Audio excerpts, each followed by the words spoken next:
It was probably looking back on it now. Actually, Gail was like, "Yep, state title at 53.5 kilos," and I was like, "How many kilos?" Because I was fighting at between 57 and 55 kilos when I first started. Welcome back, everyone, to Fighters of Perth, the show where we aim to get to know our fighters here a little bit better, their story, their journey, and hopefully make a new friend along the way. My guest with me today is Fon Piggott. Fon Piggott, bantamweight, WBC state title holder, 9 fights, and just an awesome fighter to watch. So thank you for coming down. Thank you so much for having me. It's when you flick the message through, I was like, "Oh, this is exciting." So, Very exciting. Thank you for having me. I'm excited too. I'm excited to have our conversation. So first question I always ask everyone is your origin story. How did you get started in Muay Thai? Did you start with anything before that? But yeah, tell me how you got started with fighting, and yeah, we'll go from there. Yeah, so Muay Thai, I probably started training 11, 12 years ago. Didn't start fighting till 2018. I got into it because my older brothers, first off, my mum's Thai, so I'm half Thai. Okay. Not that really makes a difference, but it's in your when blood. It's like Muay Thai, is that in your blood? It's like, I don't know, national sport, maybe. But my brothers were going down to a local gym. I think they started at Pond's Gym, which was one of the first WA gyms to kind of establish, and I know Pond did a lot for the sport in the state. They were going there, and I remember them coming home, and they were just knackered, and it was they were going 5 times a week. I'm like, what is this? What are you boys doing? What are you getting into? And they're twins, so they were both going and both coming home after beating each other up. And anyways, I was like, yeah, all right, cool. And then they moved to another gym that was just around the corner from where we live. And they were like, oh, there's a girls' class that runs. You should come down and try it. And I was a soccer girl through and through, from 6 to 3 years ago, played every season. And yeah, my brothers were like, come down to a women's class, try it out. And it happened to be run by Tiff Lamb, who, she's a not even WA, Australian Muay Thai icon for us ladies. Tiff Lamb and her good friend Carmen. And, yeah, they were running a women's class every Thursday night. Went to my first session and was horrible, really uncoordinated, trying to get out of your brain a soccer kick compared to a Muay Thai kick. That's something I come across quite a bit. You think kick, and then if you've done footy or soccer, it's really hard to undo that. Yeah. And just the concept of trying to hit people was just doesn't feel natural at first if you're not naturally. We're saying sorry every second, sorry. Literally, sorry. That was the word of the session. It's sorry. It's no, that was a good one. Oh, sorry. And it's yeah, it took years to get that out of me. But I trained just for fun, probably for a year and a bit, and then I was like, all right, let's get a little bit more serious. Started going more than once a week, twice a week, 3 times a week. Kind of had breaks here and there, and just when soccer season was on, it was I was 20, 21, 22, didn't want to commit my life to just training all the time just yet. But, I found the gym that I'm at now when they were in Bibra Lake, GTG, and I was like, all right, let's give it a red hot crack. Started training 4 times a week. Never really thought that I would fight, not because it just, at the time, it seemed kind of fighting, I didn't mind the sparring in the interclubs, but there's a lot of emphasis, I think, in WA, back then anyway, it's your first fight. They don't run it like amateurs kind of in Queensland and in the UK, where it's literally your club sport. You spar every weekend and they consider it, an amateur fight. Oh, it's a big deal. It's a big deal here, which is, it's great in the moment because you feel oh, this is so cool. Everyone's watching me, but not that I enjoy that, but it kind of put fighting on a pedestal that seemed almost not unattainable, but just a lot. Yeah. So you felt the journey to get there was going to be too long, possibly? Or am I misunderstanding that? Maybe not too long, but especially for women, the girls that were around at the time, it was they were real beasts, like real, like, yeah. I remember going to a few ignitions and it was like, man, these girls are crazy, like crazy exciting to watch. And like, I think after a few sparring sessions or like those sparring day kind of things, you get a little bit more confidence. You're meeting with other people in the gym, and that's another thing. Like, you've got to, I think, branching out and doing into clubs, like that was the biggest thing that made me kind of had that mental shift of like, all right, maybe I can fight. Like, because you're dealing, when you're in your own gym, you're saying sorry to your sparring partner every single second because you've got that connection. You don't really want to hurt them. And I feel like, I'd hold myself back a lot in terms of,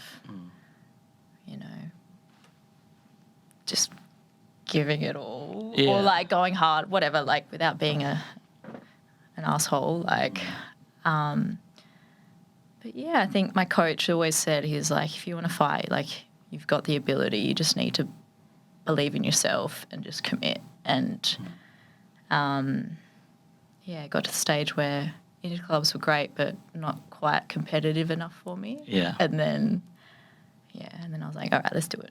And then, I smashed out like my first 7 in just under 18 months. So it was pretty good. And then a bit of a break and then I'm back. Yeah. So that was a really long origin story, but... No, I love it. I love it. I learned a lot. It's pretty cool that they have those options now for inter-clubs, and even now they've kind of brought out those development day fights because I think... I mean, going from just sparring your own club to now jumping on a stage in front of all these people, lights, and it's like a proper fight, it's a bit nerve-wracking, and it's a bit of a jump, and it's cool too. And sometimes having those interclubs also kind of boosts your confidence, like, because you don't really know what you can do against a stranger, because like you said, you're sparring with the same people. You kind of, not a false sense of confidence, but you don't know what you can do against the unknown, right? Yeah. You start to know your partner's patterns. When you go against a stranger, like how you're going to do at a higher intensity, and it kind of just gives you that taste. And I think with that comes that confidence.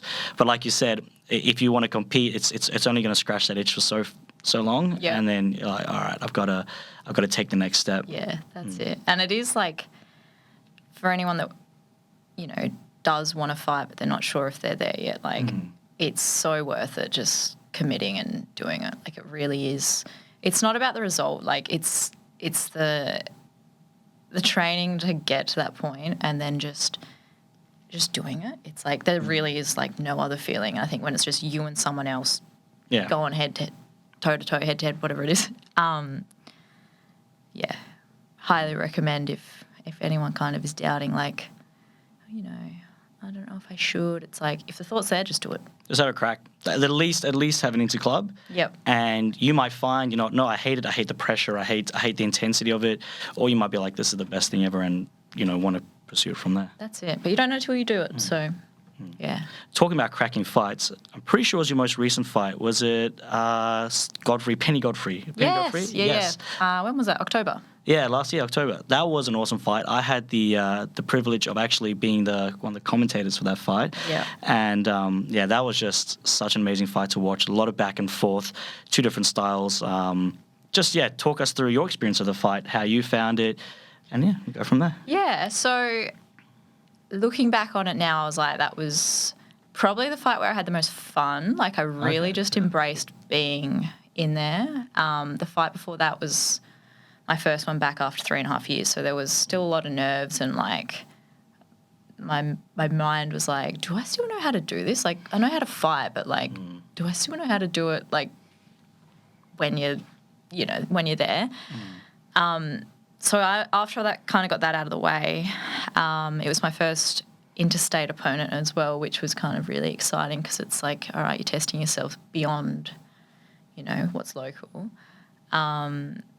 Super fun. Like, Penny was, her fine name's the Smiling Assassin, and she definitely showed why. And she got hands. Like, she was quite a bit shorter than me, but she knew how to kind of use her range really well to get in kind of to my, pocket and throw them hands around. And I think when I was prepping for that fight, we knew that was going to be her, weapon of choice, just to get on the inside. But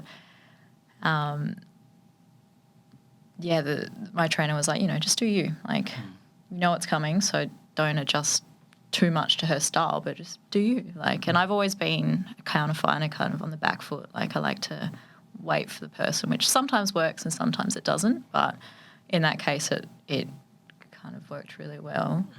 But that fight was really, for me, mentally, and it kind of felt like a bit of a. It was weird because Alex was fighting for a world title on the same night. That was a good night for you guys. It was a great night.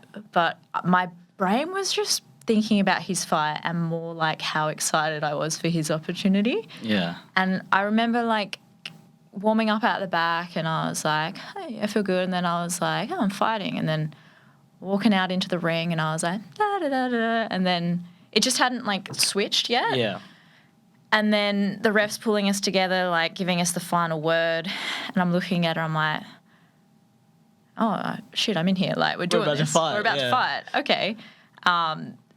Touch gloves and then, things kick into gear and, not that I felt like I was not ready to fight, but it was almost like an out-of-body, like, experience. I think I can understand what you're saying, yeah. Yeah, but so much fun.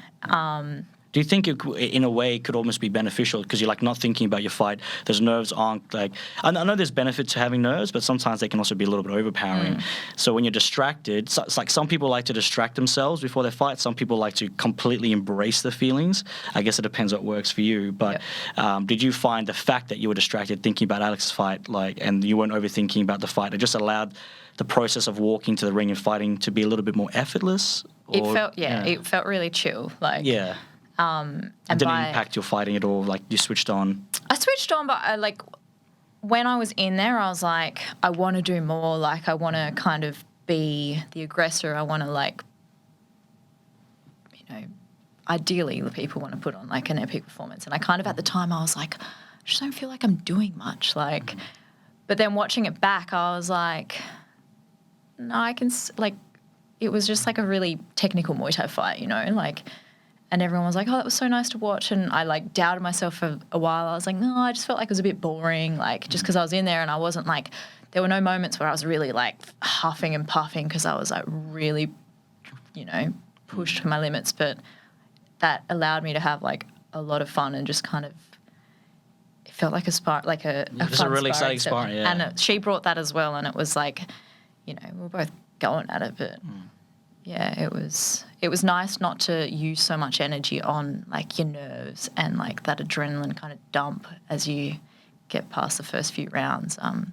It's always fun. Yeah, but I think that's my style of fighting is more counter fighting, and then I think going forward I'm like, all right, I want to make some I don't know the word, statement fights where I'm not just going to be on the back foot the whole time and I can bring it to people. And you want to show that you can do that.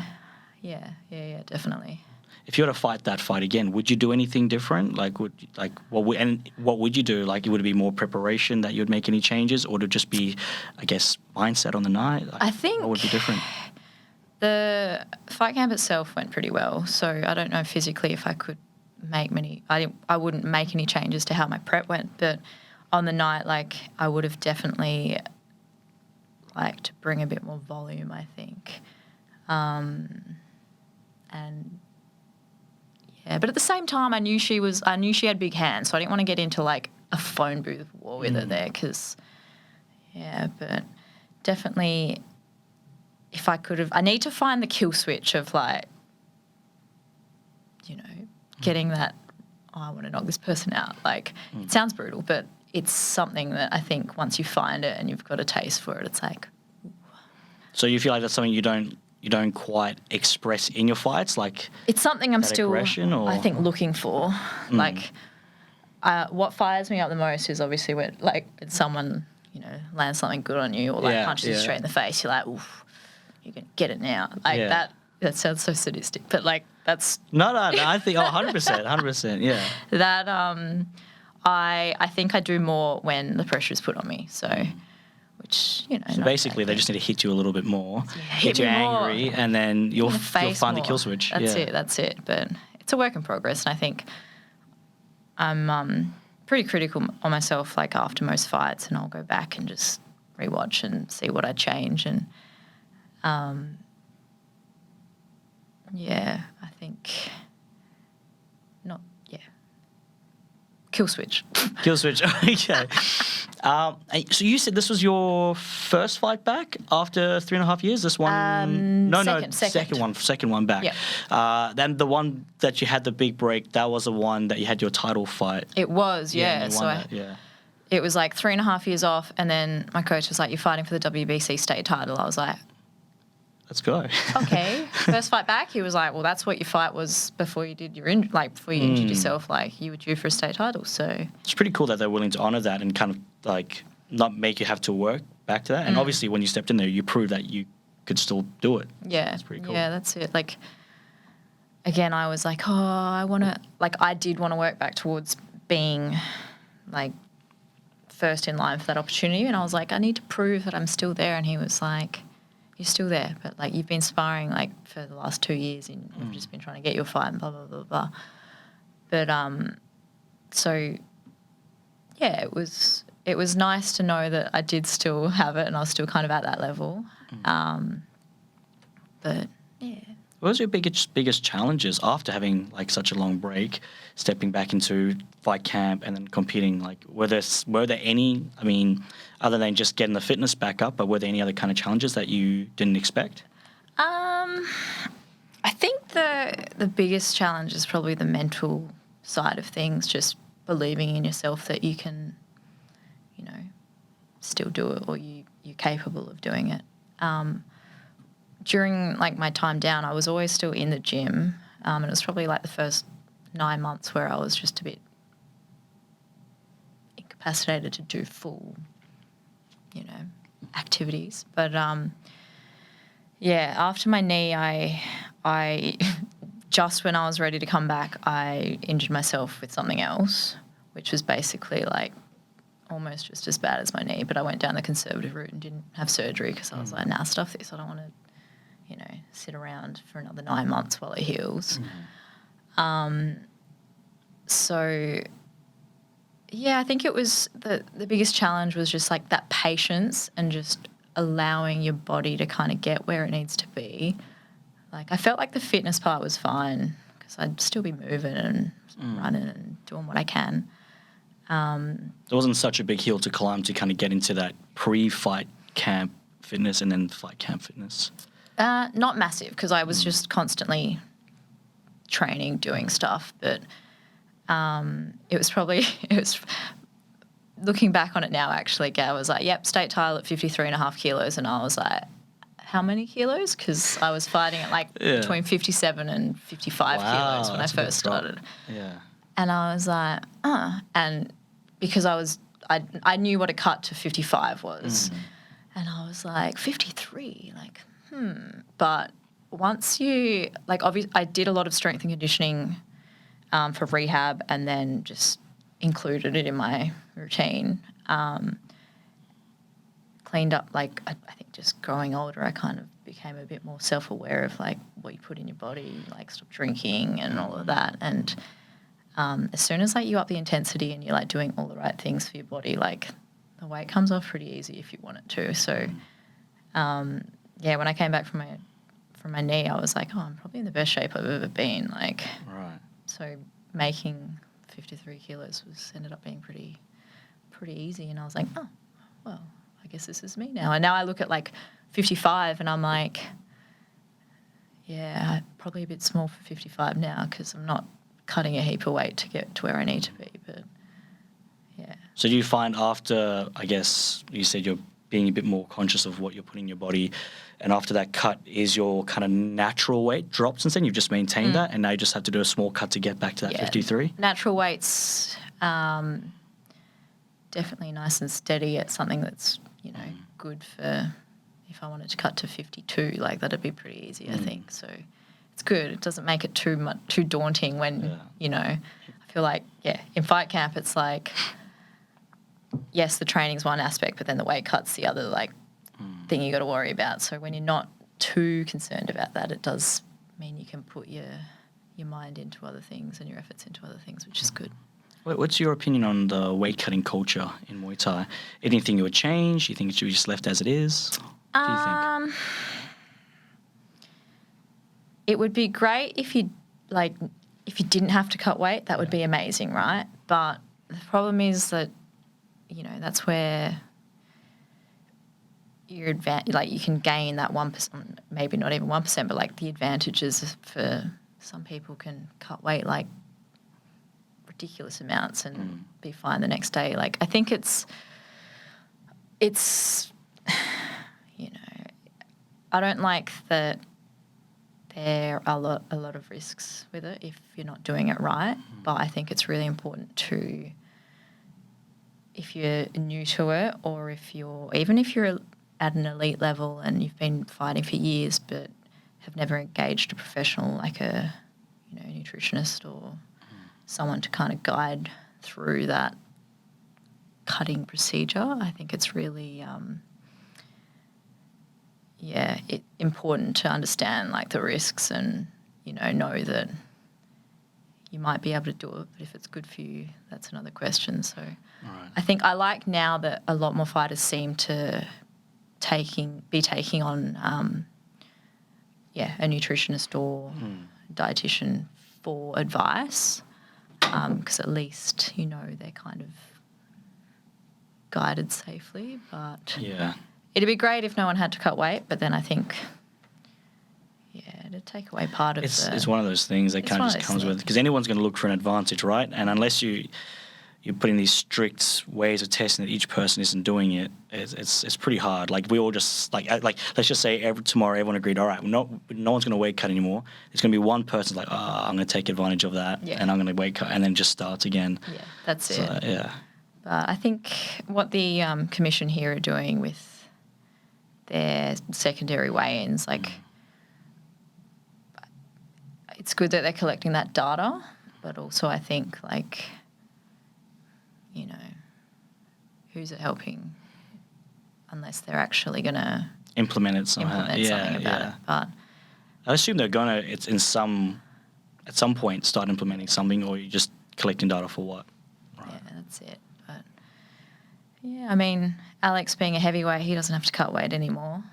He just lives the dream during fight camp. He just eats whatever he wants. Yeah. But So there's no cap to the heavyweight division then? I think it's like 95 plus. So Just lives the dream. Just eats whatever. Eat hard, train hard. eat hard, train hard, and it'd take like a lot of, I think, that pressure and like stress that you're thinking about when your body's physically going through a lot anyway, just training at the capacity you do in fight camp. But, when you're in a calorie deficit and you're grumpy, like imagine like how much better your training is when you're not in a calorie deficit, right? Amazing.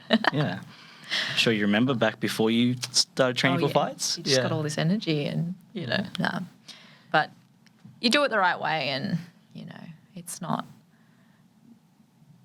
I don't cut much weight, so it's not really an issue. It's not for you really anyway. an issue for me. And I'll prep pretty far out for if I do need to lose some weight. Like I'm dieting and not doing a massive water cut at the end. So, is there anything that you're doing now that, like, let's say your first few fights doing different? Let me try that again. Is there anything that you're doing now different from your first few fights that you would try and advise anyone that's new to fighting to maybe try as well or to change? For weight cutting or for just fighting in general? No, weight cutting. Yeah, So yeah. anything that you do different now that you wish you had known back then and you would have, if you could, you would have implemented back then? Probably just the basic like carb or glycogen depletion, and gut fiber. Like in the last 3 days, like I'll, make weight pretty easy just from like removing all the fiber and manipulating your carbs a bit. And it's incredible what the body does. Like it just like as soon as you stop eating carbs and you put your body through a bit of heat stress, it's like Gone. Magic. Oh, no, yeah. Well, I'm sure there's loads of science about how that makes sense, like how it works, but it's still very fascinating. Yeah. Yeah. So I think just familiarizing yourself with the science, And it goes back to having nutrition. It'd be good if the nutritionists, I know there's more nutritionists now that have had that fight experience as well, so they can kind of come from the same, point of view. I don't know if that's the right way of putting it, but they share that experience with you, and they probably understand the science a little bit better, not just the nutrition, but also cutting weight for the fight. So at least you got that guidance. Yeah, definitely. And it's not just, about the weight. It's like you've got to make sure that your electrolytes and everything else is, because you need to recover after. If you are cutting weight, you need to recover. So that's a part that's not always spoken about as well, is the after the weigh-in. Yeah, that's probably the most important part. So definitely, if you're not sure about it, ask for professional advice. And there's a lot of great online people who you can contact for it. And got any suggestions? I think our gym worked with Condition Nutrition when he was first starting off in Perth, and he manages a lot of one athletes now, and he's got a really good online Condition Nutrition. Condition Nutrition, Peter. So, yeah. We'll change it from diet and weight cutting now.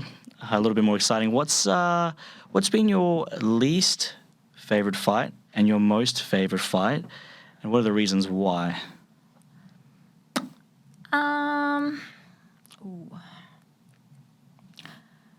Least favorite, probably.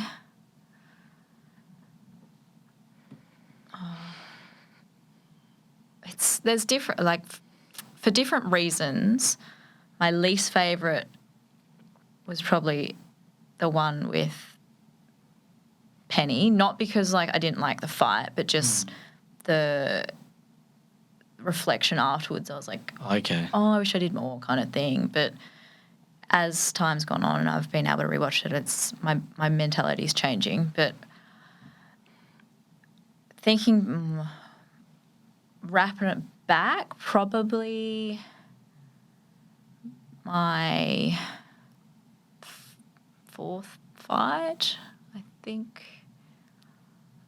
This is back in 2019. Okay. Which one was that? I fought a girl called Chantel Hampton who, I kind of took it on 3 weeks' notice, but I'd had a fight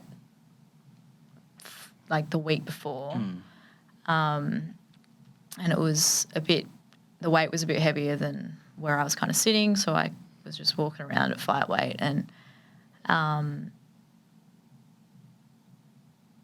there was trying to figure out why I didn't not that I didn't like that fight, but it was just, that's one where I could have been I would have fought differently, maybe. Okay, what would you have done differently? Probably more. It's really racking my brain now because it was so long ago. What about your favourite fight? Probably favourite fight. The state title fight was great because it was first fight back after so long, and the state title was kind of just the bonus. But otherwise, my fight with Bryony was probably my favourite fight because it was a real we were both kind of new on the scene. We'd only had 4 or 5 fights each, and it was, we're both just going at it. She's an aggressive fighter, so that would have been exciting. Yeah. Look, her style has changed a lot since then, I think. But even then, it was she was pretty aggressive and good work rate. But that was, I think, part of the beauty of it because we both just, high work rate. Yeah. But it's hard to try and cast your mind back, and it's actually sit down and think about it. And things like favourite and least favourite, they're sometimes hard to pinpoint, Yeah. Actually, talking about that fight you had with Bryony, if I'm not mistaken, you split your shin during that fight, which is probably if you're doing Muay Thai or even MMA or anything, that's probably one of your things you fear the most, other than breaking your leg, is splitting your shin. Yeah. Was it as bad as it looked, or was it you didn't even feel it until after the fight? I didn't. I remember I think I kicked, she checked, and I remember the moment because it was just a lot of pressure through the shin. Yeah. I think it happened in the second round of a 3-round fight, but it didn't hurt at the time. But then I remember after the second round standing in the corner and listening to my coach, and he was saying, do this, and like no one had brought it up. So I think they were trying to distract me from. But you're aware of it. No, I didn't know yet. Okay. But at the end of the second round, I was standing there and I felt like warm sensations running down my leg, and I looked and I was like, oh, something's bleeding. Like, what's bleeding? And then the one of the cornermen just like yanked up my Did he do the ankle thing and guard. pushed it? No, he yanked up the ankle guard, and it was kind of like, carry on. Yeah. And then I think the ankle guard fell down like straight away in the last round, so it was just out there, and I think I still kicked a fair bit with it, but I was going to say, you didn't feel it like when you were kicking? Wow, just too much adrenaline. I think because too much adrenaline, everything's kind of got you feeling things anyway, so it's the worst part was getting it stitched up for sure. That was, my coach, like, because it was bleeding quite heavily, he like ran the adrenaline in at the end, like after the fight, and then like pulled the shin guard back up. And I was like, oh, that doesn't tickle. And then the doctor putting the anaesthetic in, that's weirdly the needle going in to numb it was like the worst part. Right. I was going to say, I'm sure like it wouldn't have been that bad when they put the anaesthetic in, but anaesthetic? The numbing stuff. The numbing stuff, yeah. I can't think of the word right now, but yeah. But after that had kicked in, then it was fine until the few days after, I'm sure. Yeah. But it was just it's a average spot to have a split because you're constantly like when you're walking, the skin's moving. Right. And it was like stitched back together really tight. So, yeah, it got a bit infected. And then it was a bit of an issue for a while, a few months. But, yeah, it's one of those things, I guess. I was only cut's been on my shin, which has been fine. Face has been fine so far, touch wood. But I don't really, getting cut, it's all part of the game, right? Yeah, it's going to happen eventually. I mean, I don't know if there's any serious fighter who's ever gone without getting a cut at some point. So it's going to happen at some point. It's kind of like almost like a badge of honor in a weird way, or probably not, but you've got a story to tell, right? Yeah. But how long did you have to keep off like kicking that leg before you could actually start making connections again on the pads or in sparring?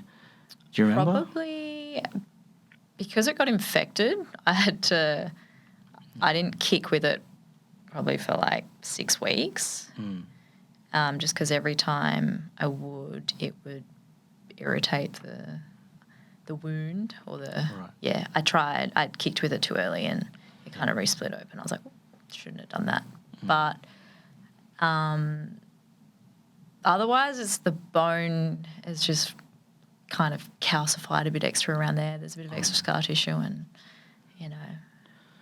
so I think I had my fight after that would have been like 5 months later. Right. But I had to go back into shin pads, so... Was that by your request, just to let it? No, just when the rules for WA were, depending on how many fights you've had. I think it was the other girl's 4th fight, so we still had to wear shin pads. So that makes sense. Yeah. So is it the? Sorry to bring up these memories, but is it the? I thought it was just like the skin actually splitting, but is it the bone that splits as well? What actually happened? The bone. I don't think the bone splits, but because my shins are like really sharp. I think the bone was the reason it split. Okay. Maybe. But, yeah, and because the skin on your shin's so, like, it's constantly being, it's going this way, it's going that way. It's like, it just took a while to heal. But she's fine now. Haven't split it again, which is good. It's all good. No problem in your last fight throwing kicks, so. That's it. Now, okay.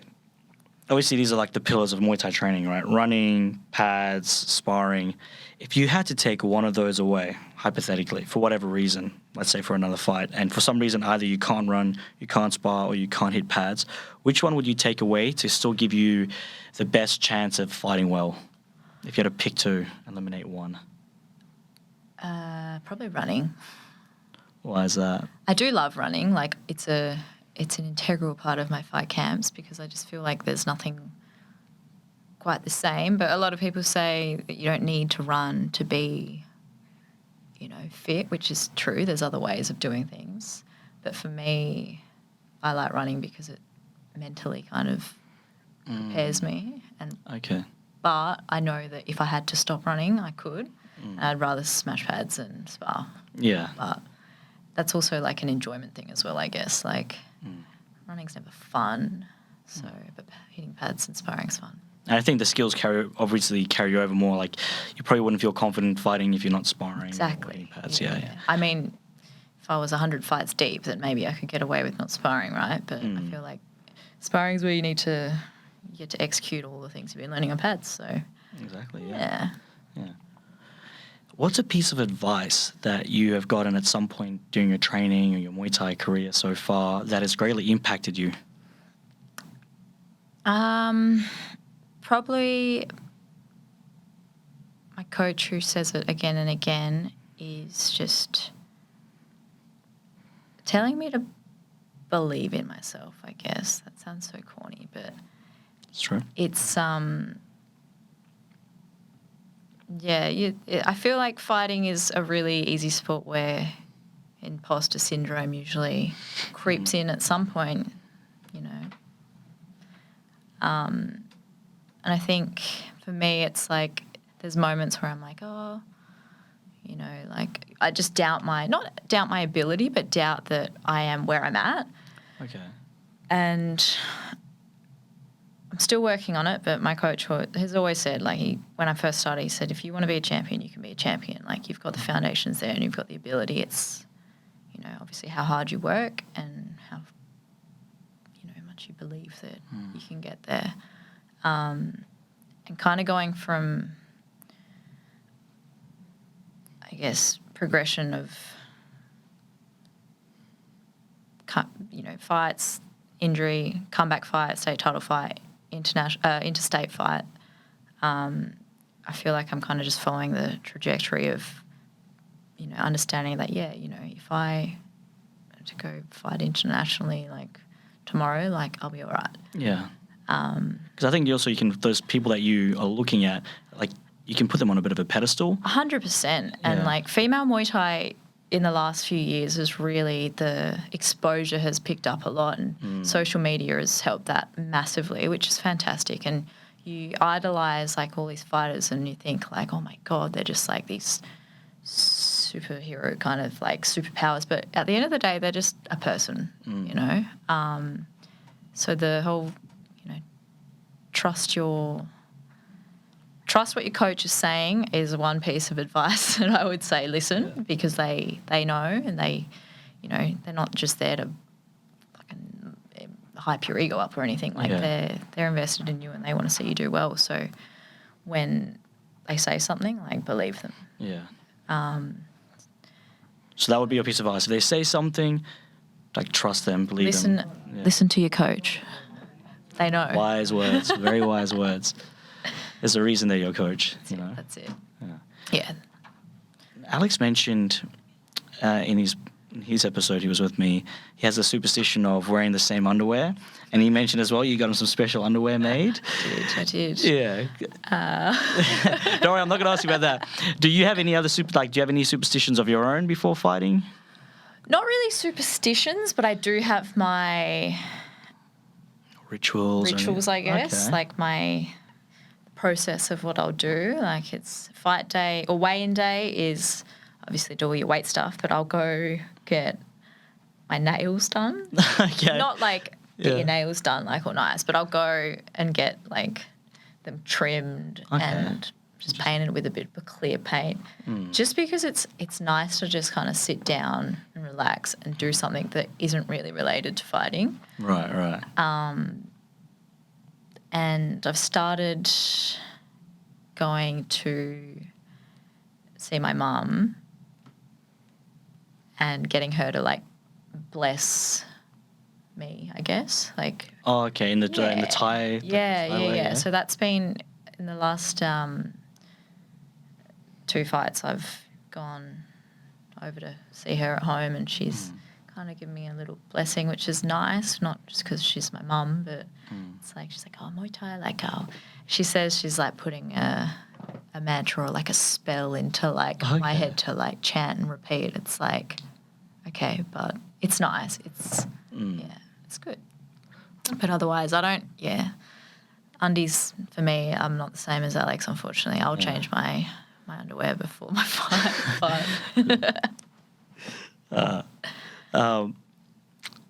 Now, the question I always like to ask at the end of the show, what do you think is the meaning of life? If you have an opinion on that, I always like hearing different people's opinions. Alex was very biological, just to procreate. Do you believe there's anything beyond, just to procreate and pass on your genetic information? Or do you believe there is some greater meaning to life? Or is it just purely our subjective experience and what we make of it? Where do you stand on stuff like that? I think when you're looking at life and your existence, I don't know about you, but when I start thinking like too far in the future or like what happens after we're not like present on the earth, it's like life just goes on for other people, or like, the world carries on. So it kind of makes me sometimes us as a number, we're like insignificant, right? But you can have significance in your life by making a presence of, how you interact with people and like the interactions you make. So I think for me, which is, I'm learning this as I get older because I feel like you got more context into life, but just making sure that you enjoy it, right? Because it can be short or it can be like long, but if you're not enjoying life, then what are you doing? Like, I mean, you can spread your seed and procreate, which is all part of the joys of life if, you want to do that. But otherwise, I think it's just be a good person, or the meaning of my life, if I was to die tomorrow, I just want to make sure that being a good person, being a good friend, being a good partner, being a good, be someone that people don't want to not be around. I don't know. And do what you love. Do Muay Thai. Do Muay Thai. That's the meaning of life. Do Muay Thai. Muay Thai is life. Muay Thai is life. Yeah. But no. Be happy. Don't cause pain to others. I like that. And you are kind of making a distinction between, like you said, like the individual. Do you feel like on like a global level, there might be something, like you said, like one person's insignificant, but as a whole, I guess there might be something. Do you feel anything that way? Or 100%. And like you look at the animal kingdom, it's like, think about an ant, right? Like one little ant ain't going to do anything as one little ant, but like collectively. I was watching an X show and these ants are like getting flooded out of their nest and they've all just like grabbed onto each other and made this raft and floated down the river and established a nest somewhere else. So it's like the power of being a team. I don't know if that's the right word, but power in numbers, I guess, for unity. So it sounds so cliche. Unity. But Yeah. And I think the human race is, there's so much trash that's just going on out there, and it really makes you wonder how people can do certain things. Right. But also sometimes you feel like you can't change things much, but if you're trying to put those good thoughts out and you've got the right intentions, like I think that's the start. But Muay Thai is life. We'll finish with that. Anyone wants to follow you and follow you now with your Muay Thai journey, what's the best way for them to do that? Yeah, so probably on Instagram. I'm not massively active. I have my waves of being super inspired to make reels and post stuff, but sometimes life just gets in the way, right? So my Instagram is Fondeezy with 3 E's. Okay. So follow me there. I'm off to Thailand next week. Oh, very exciting. So that's exciting. And I'll be doing the WBC Muay Thai Festival. Okay. So excited to fight my first international opponent, or maybe a few. We'll see. First, obviously, I'm sure you've been to Thailand before, but first time training in Thailand or not? First time training and fighting. Okay. Yeah. I've trained before, but never fought over there. So it'll be good. It'll be really good. Looking forward to hearing all about that. Yeah. Thank you so much for coming on, Fon. Thank you for having me. It's been a pleasure. My pleasure. Thank you.